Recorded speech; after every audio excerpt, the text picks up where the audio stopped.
Okay, it's beer o'clock on Real Ale Craft Beer. Today we've got a beer from Westbrook Brewing Company and it's their India Pale Ale IPA, coming in at 6.8% ABV and 60 IBUs, International Bittering Units.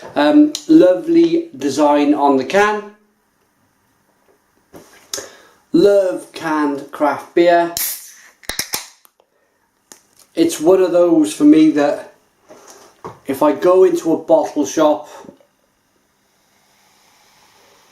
and I see canned craft beer, IPAs, pale ales, double IPAs, I'm going to go for it. I'm going to go for it because while we talk past this kind of big head that's been poured, because craft beer in a can, as I've mentioned many times before, is sealed. It's always going to be fresh. It's always going to come across the channel fresh. It's dark, there's no light going to come in, it's light, the can's easily recyclable, you can crush it down, put it in your recycling.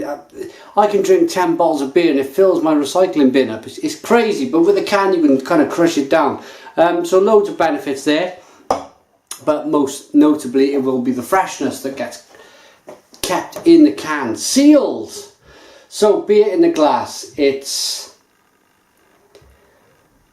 a slow kind of moving carbonation.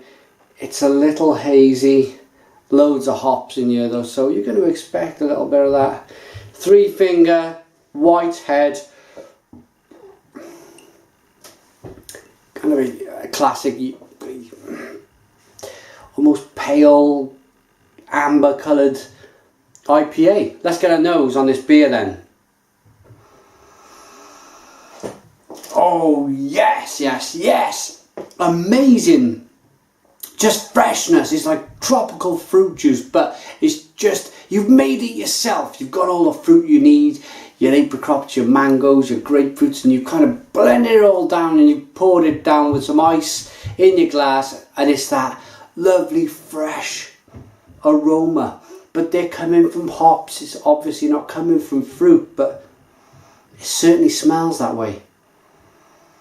Wow, I got to dig into this one. Cheers, everybody.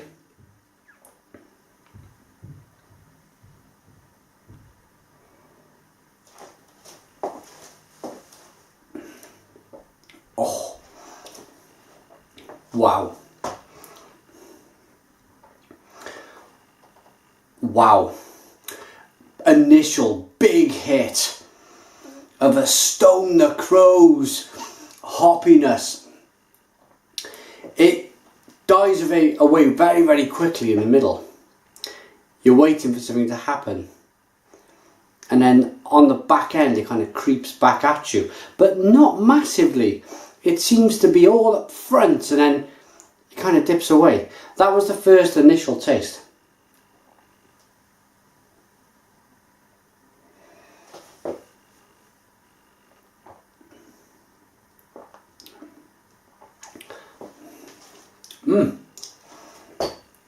And again, it's all there up front. Little bit now in the middle. Now a big kind of hoppy bitterness on the end. That's it. Bigger mouthful. Washed it round the inside of my mouth. Held it there for a bit. And then drank it. There's a technique to drinking these IPAs, you know, if you want the full effect. The malt, I've read on the back of this can, I don't usually do that, but it's a base of pale Munich and Carapils malts, and it says it's just enough to contain a massive hop flavour and aroma packed into this delicious IPA. A blend of American hop varieties is added 4 times into the kettle and again in the fermenter for a complex and layered hop experience. So, loads and loads of kind of hops and malts in this beer.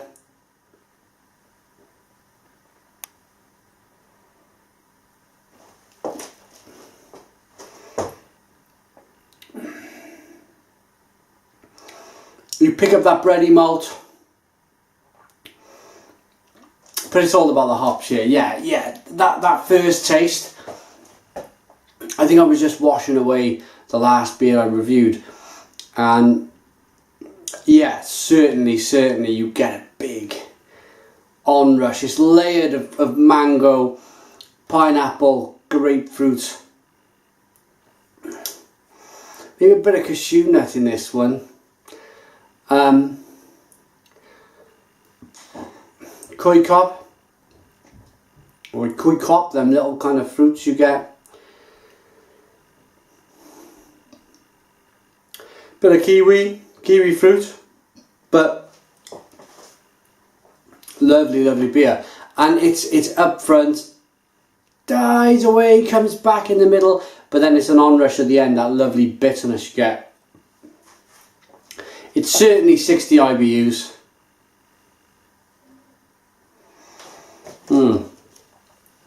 Let's get all this in.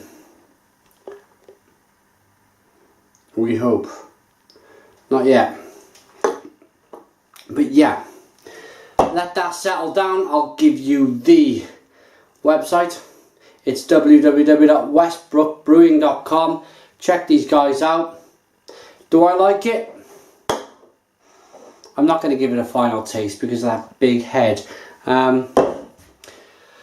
I would have preferred it a little bit more if that head kind of went away quite quickly. It didn't produce that massive head that you kind of struggle to get aromas with.